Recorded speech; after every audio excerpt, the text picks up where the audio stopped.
Good morning लल्ला classes में आप सभी का स्वागत है।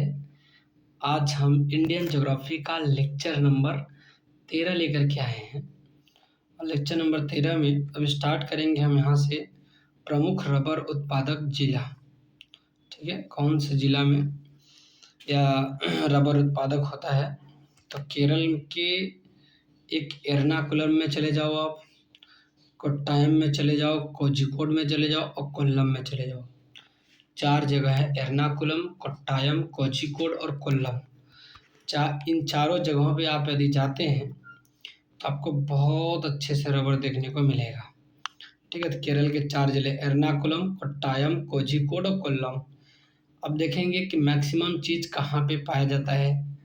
जैसे रबर मैक्सिमम केरला में पाया जाता है, चाय मैक्सिमम असम में पाया जाएगा, गेहूँ मैक्सिमम उत्तर प्रदेश में पाया जाता है, जूट मैक्सिमम पश्चिम बंगाल में पाया जाएगा। ठीक है, आगे हम देखेंगे उद्दीपक फसलें क्या होती हैं ना। उद्दीपक फसलें का मतलब जैसे चाय ले लो, कॉफ़ी ले लो, तंबाकू ले लो, अफीम, पोस्ता,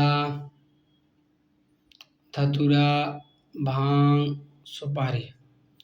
ये सब क्या है? चाय, कॉफ़ी, तंबाकू, अफीम, पोस्ता, धतूरा, भांग, सुपारी, ये उद्दीपक फसलें हैं। कैसी फसलें बोलेंगे उसको हम? उद्दीपक। चाय, कॉफ़ी, तंबाकू, अफीम, पोस्ता, धतूरा, भांग, सुपारी, सब उद्दीपक फसलें हैं। अब चाय बोर्ड के बारे में देखेंगे।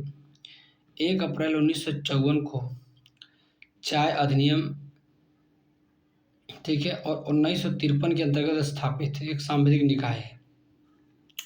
तो चाय अधिनियम जो है 1953 के द्वारा स्थापित एक सांविधिक निकाय है। से चाय अधिनियम बनता है 1954 में, 1 अप्रैल 1954 को बनकर के आ जाता है। ठीक है, और वाणिज्य एवं उद्योग मंत्रालय के अधीन है। जो चाय बोर्ड है वो किसके अधीन है? तो वाणिज्य और उद्योग मंत्रालय के अधीन है। ठीक है, हेडक्वार्टर कहाँ पे है बाबू? कोलकाता में है। चाय बोर्ड का हेडक्वार्टर कहाँ देखने को मिलेगा? कोलकाता में। एक विदेशी कार्यक्रम मास्को रूस, एक विदेशी कार्यालय जो मास्को रूस में भी है। दुबई का तो क्लोज हो गया, ठीक है ना। विदेशी कार्यालय था जो मास्को रूस में भी है, लेकिन दुबई वाला जो था क्लोज हो गया। चाय बोर्ड की बात पूछे तो इंडिया में हेडक्वार्टर कहाँ है? कोलकाता में है। किसके अंतर्गत आता है? तो वाणिज्य एवं उद्योग मंत्रालय के अंतर्गत आता है और एक सांविधिक निकाय है। इसके अंतर्गत 1953 का सांविधिक निकाय के तहत 1954 में अधिनियम बनाया गया इसको। ठीक है, आगे हम देखेंगे किस राज्य में कहवा, रबर, तंबाकू सभी की कृषि होती है। ठीक है, तो कर्नाटक ले लो, तमिलनाडु ले लो, यहाँ पे कहवा भी देखने को मिलेगा, रबर भी देखने को मिलेगा और तंबाकू भी देखने को मिलेगा। ठीक है, कहवा, रबर, तंबाकू सब कर्नाटक और तमिलनाडु दोनों जगहों पे देखने को मिल जाएंगे। आगे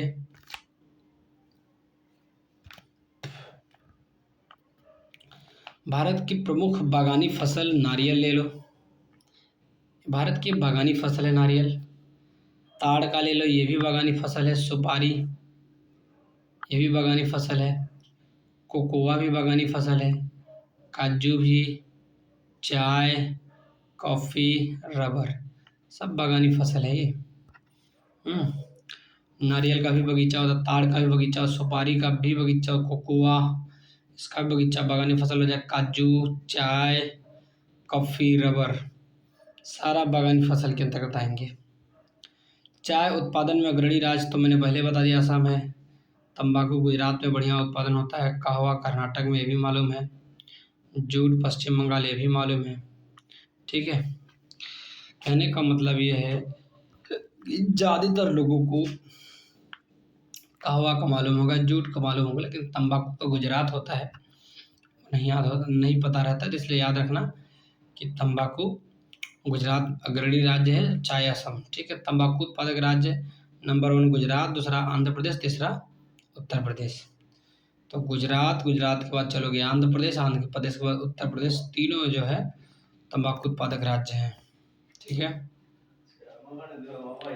आगे हम देखेंगे नारियल का सबसे बड़ा उत्पादक राज्य है कर्नाटक, तमिलनाडु और केरला में। नारियल का सबसे बड़ा उत्पादक राज्य क्या है? कर्नाटक, तमिलनाडु और केरला।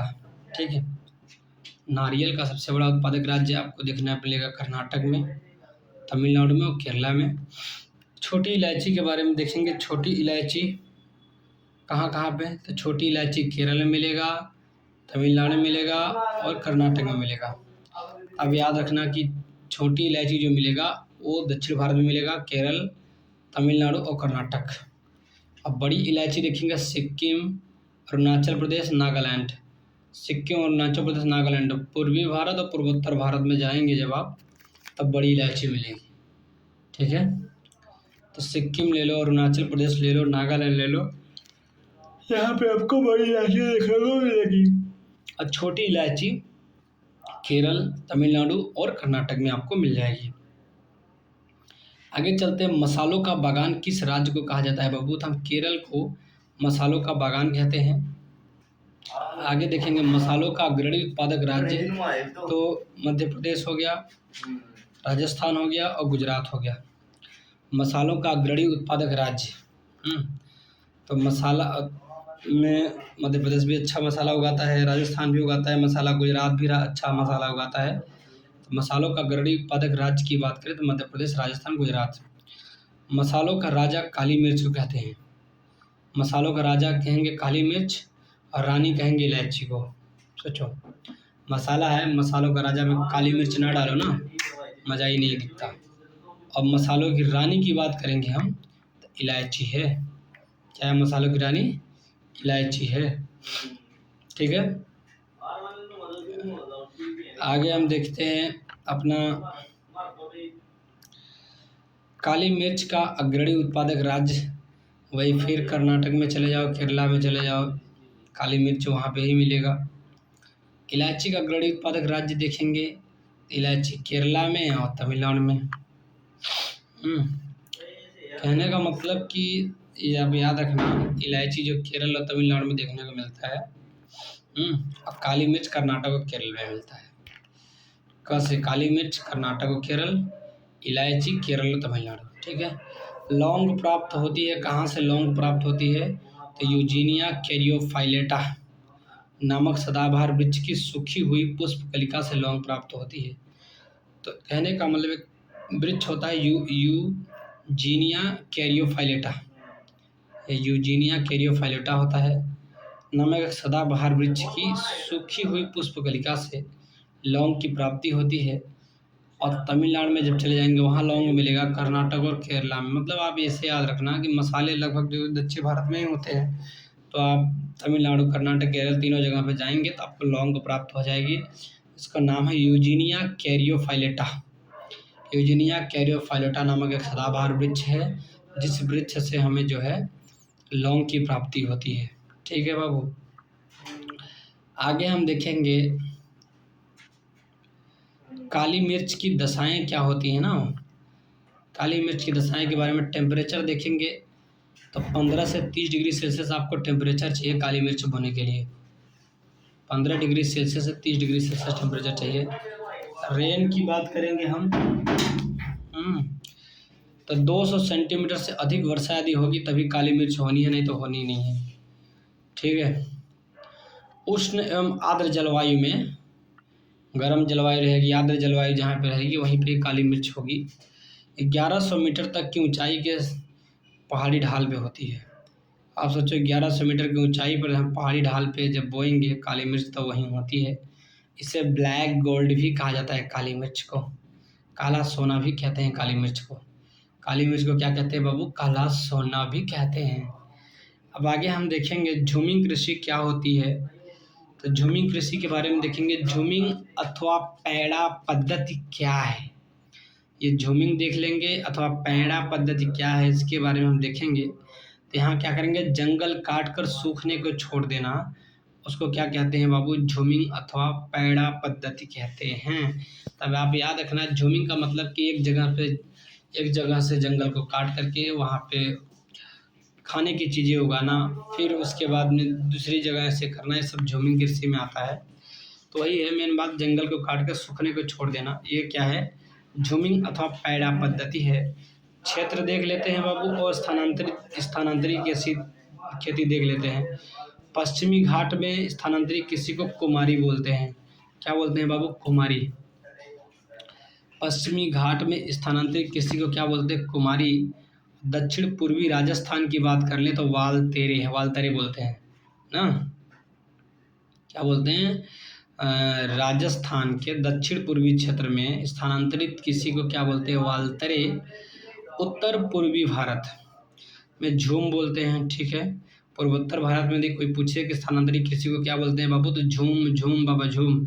पूर्वोत्तर भारत वाले जो कृषि करते हैं वो झूम झूम की कृषि करते हैं। मध्य प्रदेश और छत्तीसगढ़ में लोग बहुत डाहते हैं, डाहिया बोल देंगे। तो मध्य प्रदेश और छत्तीसगढ़ की बात करेगा तो आपको सिंपली याद होना चाहिए कि मध्य प्रदेश वाले ना जंगल काटने बहुत डाहते हैं। तो याद रखना कि डाहिया जो स्थानांतरित कृषि होती है मध्य प्रदेश और छत्तीसगढ़ में होती है। अब देखेंगे आगे, क्षेत्र देख लेंगे और स्थानांतरित कृषि देख लेंगे। तो जैसे पुंडू क्षेत्र देखेंगे उड़ीसा में। पुंडू क्षेत्र कहाँ देखने को मिलेगा बाबू? उड़ीसा में। तो पुंडू, उड़ीसा वाले जो जंगल काट के स्थानांतरित कृषि करते हैं उड़ीसा वाले, तो उसको हम पुंडू बोलते हैं, उड़ीसा पुंडू, ठीक है। आगे आता माशा। तो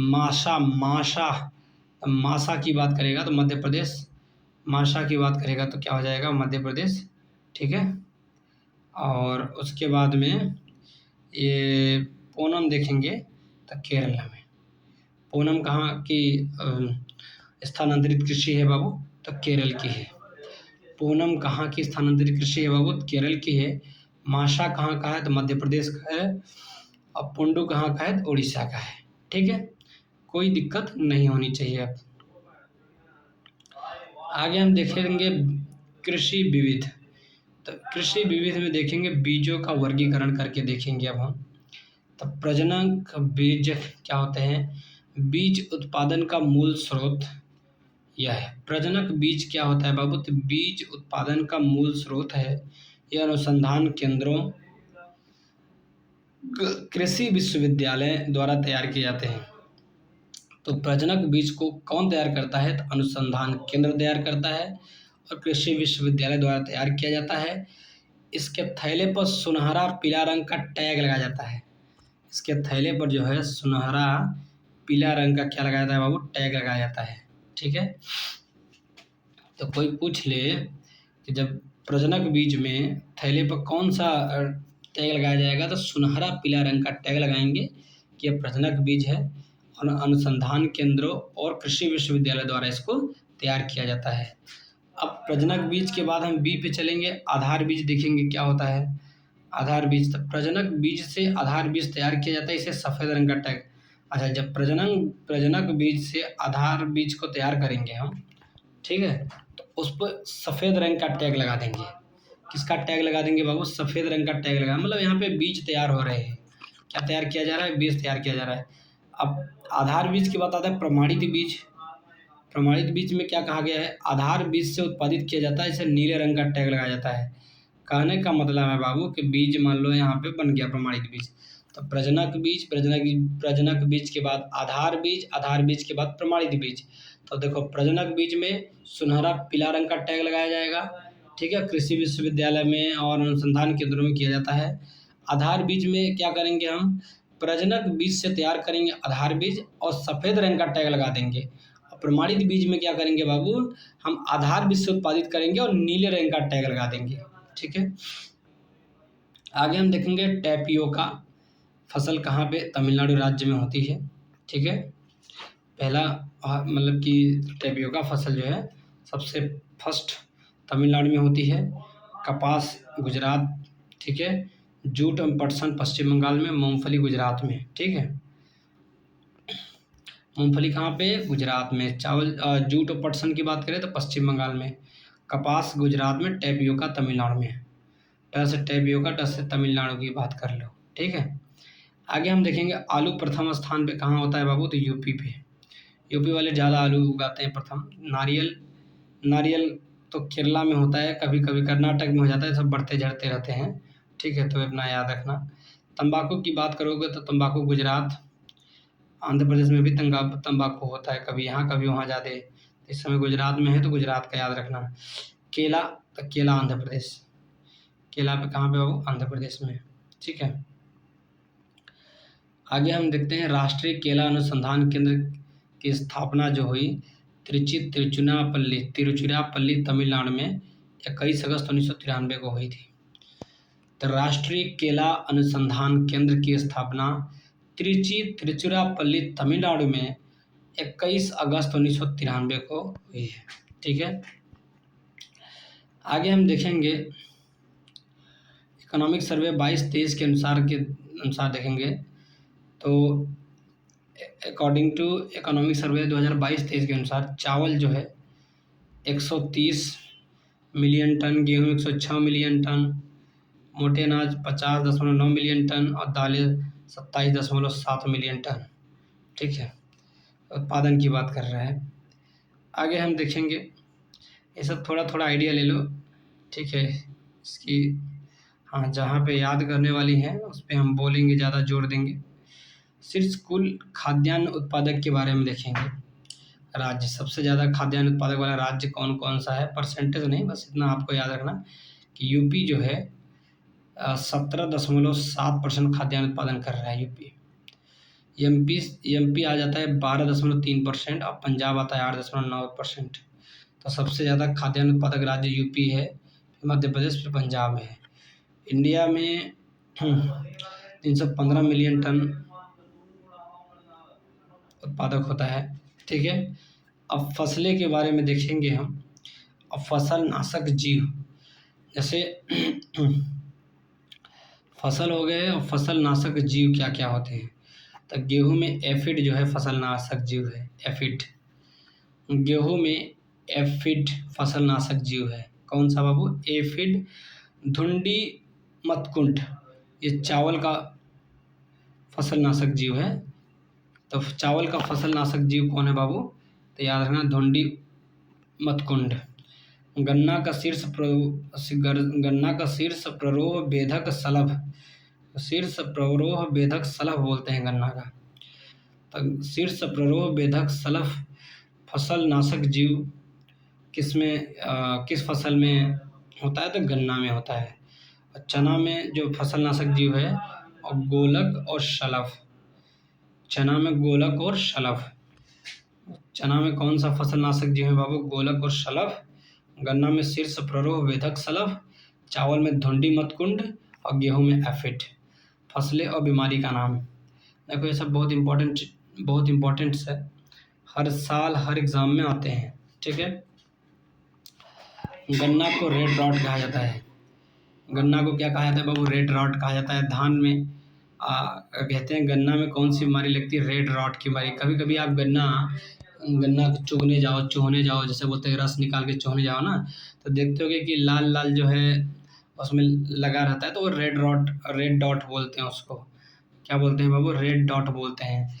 धान में खैरा रंग होती है, किसके कमी के कारण होती है, तो जिंक के कमी के कारण होती है। अरहर में उक्का या तो उकठा बोलते हैं, तो बिल्ट बोलते हैं ना, उकठा बोलते हैं या तो बिल्ट बोलते हैं। क्या बोलेंगे, उकठा या बिल्ट, ये अरहर की बीमारी है, ठीक है बाबू। उकठा या तो बिल्ट किसकी बीमारी है बाबू, अरहर की बीमारी है। आलू में जो बीमारी है झुलसा, आलू की बीमारी को क्या बोलते हैं, झुलसा बोलते हैं। बाजरा हरित बाली एवं अर्गट बोलते हैं। बाजरा की बात करेंगे तो हरित बाली एवं अर्गट, ठीक है। मटर में कौन सी बीमारी लगती है, बुकनी। मटर में बुकनी, तो कहते हैं मटरिया बुकाए ले है आदमियाँ। तो कहने का मतलब कि बुकनी जो बीमारी है वो मटर में लगती है बाबू। उकठा बिल्ट मैंने बता दिया कि दाल में और चना में भी उकठा बिल्ट लगते हैं, ठीक है। बाजरा में हरित बाली एवं अर्गट, अच्छा बाजरा का जो बाली होती है ना हरित हो जाती है, और अर्गट की बीमारी बाजरा में लगते हैं। झुलसा जो बीमारी लगती है, आलू का जो पत्तियाँ देखो झुलस जाती है, झुलसा बीमारी आलू में लग जाते हैं। अरहर मैंने बता दिया, उट्ठा बिल्ट हो गया, धान में खैरा, गन्ना में रेड डॉट। ठीक है, अब आगे हम देखेंगे जूट फसल के बारे में देखेंगे। जूट फसल खरीफ की फसल है। ठीक है, उच्च टेम्परेचर सहित आर्द्र जलवायु में जूट बोई जाती है। टेम्परेचर उच्च होना चाहिए, जलवायु आर्द्र होगी। मुख्यतः पूर्वी क्षेत्र में खेती होती है। ठीक है, और सीमित मात्रा में पूर्वोत्तर राज्यों में भी होती है जूट। प्रथम स्थान पर जूट पश्चिम बंगाल है और काप एवं दोमट मृदा उपयुक्त होती है। तो जूट के लिए कौन सी मिट्टी उपयुक्त है? दोमट, कांप बोलते हैं, कांप एवं दोमट मृदा उपयुक्त होती है। 10वें नंबर पर जूट एवं मेस्ता के अग्रणी उत्पादक राज्य। तो मेस्ता और जूट के अग्रणी उत्पादक राज्य देखेंगे, पश्चिम बंगाल 78%, असम 10.26%, बिहार 8.32%। मतलब पूर्वी भारत में ही जूट और मेस्ता के अग्रणी उत्पादक राज्य हैं। आगे देखेंगे कपास, जूट, सनई का संबंध रेशे वाली फसलों से है। कपास में भी रेशा, जूट में भी रेशा, सनई का संबंध रेशे वाली फसलों से है। किससे? रेशे वाली फसलों से। ठीक है, मक्के की खेती वर्ष भर की जा सकती है। तो मक्के की खेती हम वर्ष भर, पूरे साल मक्का हम बोल सकते हैं। ठीक है, मक्के की खेती क्या करेंगे बाबू? वर्ष भर की जा सकती है। मक्के का प्रयोग मंड स्टार्च पाउडर के लिए करते हैं। मक्के का प्रयोग हम जो देखेंगे तो मंड जिसको बोलते हैं स्टार्च पाउडर के लिए करते हैं। मक्के के तेल का प्रयोग जैव डीजल के उत्पादन के लिए करते हैं। मक्के से हम तेल बनाएंगे जैव डीजल के लिए। और मक्के का जो प्रयोग मंड स्टार्च पाउडर के लिए भी कर सकते हैं। मक्के के प्रयोग से अल्कोहलिक पेय पदार्थ भी बनाया जाता है। सोचो मक्का कितने कामयाबी है। मक्का कितना कामयाबी है, उससे स्टार्च पाउडर बना लेंगे मक्का से। मक्के के तेल से जैव डीजल भी बना लेते हैं। फिर मक्के के प्रयोग से अल्कोहलिक पेय पदार्थ भी बनाया जा सकता है। ठीक है, आगे हम देखेंगे मक्का की फसल पकने की अवधि 90 दिन से लेकर के 150 दिन में मक्का पक जाती है। मतलब 3 महीना से लेकर के जो है 5 महीना तक मक्के पक जाते हैं। खरीफ की मक्का फसल कम समय लेती है। खरीफ की जो मक्का फसल होती है कम समय लेती है, जबकि रबी की वाली मक्का फसल अधिक समय लेती है। जी बात है, खरीफ वाली जो मक्का फसल होती है थोड़ा समय कम लेती है, और रबी की जो फसल होती है वो मक्का फसल बहुत ज़्यादा समय लेती है। मक्का खरीफ और रबी दोनों में बोया जाएगा, लेकिन चूँकि हमें किसी समय भी बो सकते हो। और खरीफ वाला थोड़ा कम समय लेता है और रबी वाला ज़्यादा समय लेता है। C4 पौधा उदाहरण है मक्का का। C4, कोई पूछे कि C4 किस पौधा किसका उदाहरण है बाबू? तो मक्का का। और चूँकि 420 लोग ही मक्का मतलब शराब पीते हैं, अल्कोहल बनता है इससे, तो इसलिए याद रखना कि 420 से 4 से याद रखना, C4 से याद रखना मक्का। पौधा किस पौधे का उदाहरण है? मक्का का। C3 जो है पौधा का उदाहरण है चावल और गेहूँ। C3 पौधा का उदाहरण क्या है बाबू? चावल ले लो, गेहूँ। चावल और गेहूँ ये C3 में आते हैं। जो हम लोग के यहाँ हमेशा चावल गेहूँ बोए जाते हैं ना, C3 में। अभी हमारे यहाँ धान की खेती हुई है, तो C3 पौधा का उदाहरण है। जौ, राई, सोयाबीन, कपास, आलू, तंबाकू। तो जौ ले लो, राई ले लो, सोयाबीन, कपास, आलू, तंबाकू, ये सब C3 में आते हैं। चावल, गेहूँ, जवा भी C3 में आएगा, राई भी C3 में आएगा, सोयाबीन भी C3 में आएगा, कपास भी C3 में आएगा, आलू भी C3 में आएगा, और तंबाकू भी C3 में आएगा। ठीक है, और C4 केवल मक्का का उदाहरण है। C4 मक्का उत्पादक अग्रणी राज्य क्या है? 22-23 के अनुसार देखेंगे, इकोनॉमिक सर्वे के अनुसार देखेंगे तो कर्नाटक, MP, महाराष्ट्र। ठीक है, कर्नाटक, MP, तो कर्नाटक ले लो, MP ले लो और महाराष्ट्र ले लो। आगे हम देखेंगे शक्तिमान 1 एवं शक्तिमान 2 मक्का की आनुवंशिक परिवर्तित उच्च किस्में हैं। शक्तिमान 1 ले लो और शक्तिमान 2 मक्का की आनुवंशिक परिवर्तित उच्च किस्में हैं। ठीक है, फसलें और भौतिक परिस्थितियां देखेंगे। जौ चाहिए ठंडी जलवायु, कम उपजाऊ मृदा होगी, वहाँ पे जौ हो जाएगा। जहाँ पे जलवायु ठंडी होगी और कम उपजाऊ मृदा होगी वहाँ पे जौ हो जाएगा। चावल तप्त नम और जलवायु चाहिए चावल के लिए, मतलब नम जलवायु जहाँ पे उष्ण गर्म रहे। चाय गर्म नम जलवायु से चाहिए, चाय भी जहाँ पे गर्म हो नम जलवायु हो। मिलेट तप्त शुष्क जलवायु में मिलेट हो जाएगा। मिलेट इसको बोलते हैं तप्त एवं शुष्क जलवायु में मिलेट हो जाएगा। अब हम कपास के बारे में देखें। देखो ये सब क्वेश्चन बार बार बनाए जाते हैं, यही के सब क्वेश्चन पूछे जाते हैं। लोग बोलते हैं कि कहाँ से आता है, पता नहीं है, यहीं से आता है। जो आप देख रहे हो डेली उसको एनालिसिस करो, समझो, तब जा कर के आप कर पाओगे। तो मिलेट की बात करें तब तो हम शुष्क जलवायु में, चाय गर्म एवं नम जलवायु में, चाय जो बोए जाते हैं गर्म जलवायु नम जलवायु होगी। कपास की बात करेंगे, कपास की बात करेंगे, रेन और टेम्परेचर की बात। कपास का जो रेन होगा 50 से 100 सेंटीमीटर का रेन होगा कपास का, और टेम्परेचर 18 से 22 डिग्री सेल्सियस देखेंगे कपास की। तो कपास के लिए जो वर्षा चाहिए 50 से 100 सेंटीमीटर की वर्षा चाहिए और तापमान 18 से 22 डिग्री सेल्सियस चाहिए, तब जाके कपास आप बो सकते हो। 50 से 100 सेंटीमीटर वर्षा कपास के लिए और 18 से 22 डिग्री सेल्सियस टेम्परेचर देखेंगे कपास के लिए चाहिए। चुकंदर यदि आप बोते हो तो 50 से 60 सेंटीमीटर की वर्षा चाहिए, 18 से 22 डिग्री सेल्सियस टेम्परेचर चाहिए नॉर्मल। चुकंदर बोया जाता है। तो ठीक है। पटसन जिसको रुई बोलते, पटसन रेन चाहिए 150 से 200 सेंटीमीटर, टेम्परेचर 25 से 35 डिग्री सेल्सियस चाहिए। ठीक है, पटसन के लिए जो टेम्परेचर चाहिए 25 से 35 डिग्री सेल्सियस टेम्परेचर चाहिए। ठीक है, नॉर्मल गर्मी के समय में लगभग, और 150 से 250 सेंटीमीटर की वर्षा चाहिए। बरसात के समय में ही होगा ये पटसन, इससे होगा नहीं। चुकंदर तो ठंडी के समय में हो जाएगा। ठीक है, आगे हम देखेंगे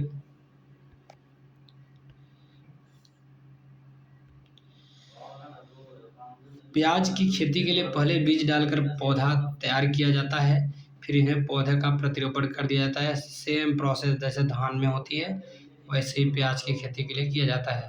तो जो भी बंदा प्याज की खेती करता होगा उसको सबको मालूम है कि प्याज का पहले बीज डालेंगे, पौधा तैयार करेंगे, उसके बाद में जैसे धान का रोपण करते हैं उसको वैसे प्याज के पौधे को भी रोपण कर देंगे। ठीक है, आगे हम देखें कि मक्का, धान और मक्का, गेहूं को पूर्वी यूपी के लिए सर्वाधिक उपयुक्त फसल चक्र समझा जाता है ना।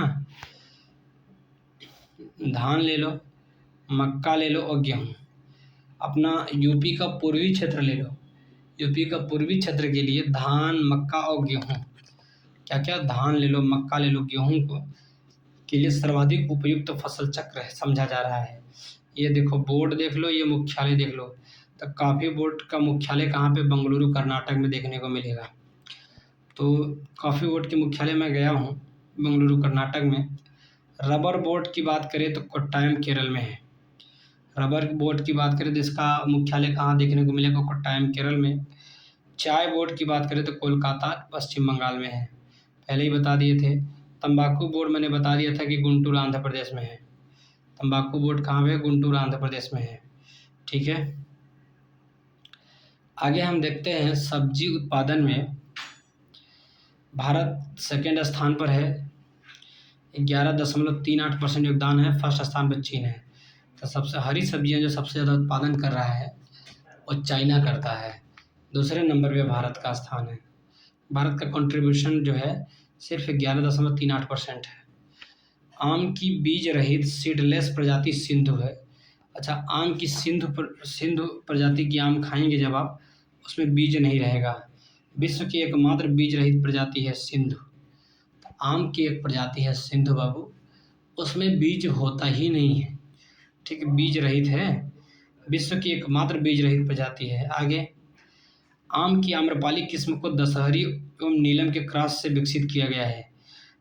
आम्रपाली आम होता है, ठीक है, और हमारे यहाँ पे एक हीरोइन भी है भोजपुरी इंडस्ट्री में, आम्रपाली दुबे।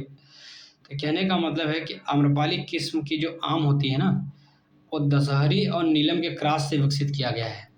ठीक है, दशहरी आम ले लो और नीलम आम ले लो, उसके क्रॉस से जो है ये आम्रपाली आम को विकसित किया गया है। आम्रपाली ऐसे नहीं विकसित होती है, दशहरी और नीलम के क्रॉस से विकसित करके आम्रपाली आम बनाया गया है। ललित की बात करेंगे, ललित जो होता है अमरूद की उन्नत किस्म है। तो ठीक है, अमरूद की उन्नत किस्म है, Indian institute of horticulture research Lucknow ने विकसित किया है। तो कोई पूछे कि ललित अमरूद की उन्नत किस्म है, इसको विकसित करने वाला क्या कौन करता है बाबू? लखनऊ में स्थित है Indian institute of horticulture research. Indian institute of horticulture research Lucknow में स्थित है, विकसित है। उसने जो है ललित अमरूद की उन्नत किस्म को क्या किया है? विकसित किया है बाबू। आंवला की प्रमुख किस्में जैसे कंचन, ये आंवला की प्रमुख किस्में है। कृष्णा आंवला की प्रमुख किस्में है। बनारसी, ये जो है आंवला की प्रमुख किस्में है। ठीक है, तो आंवला की प्रमुख किस्में की बात करेंगे, कंचन, कृष्णा और बनारसी। कंचन को देख लो, कृष्णा को देख लो और बनारसी को देख लो। ठीक है, आंवला की प्रमुख किस्में हैं। धान की प्रमुख किस्में में गोविंद को लिख लो, शुष्क सम्राट को देख लो, जो कि धान की प्रमुख किस्में हैं। गोविंद और शुष्क सम्राट धान की प्रमुख किस्में हैं। अरहर के बारे में देखेंगे, पारस प्रजाति।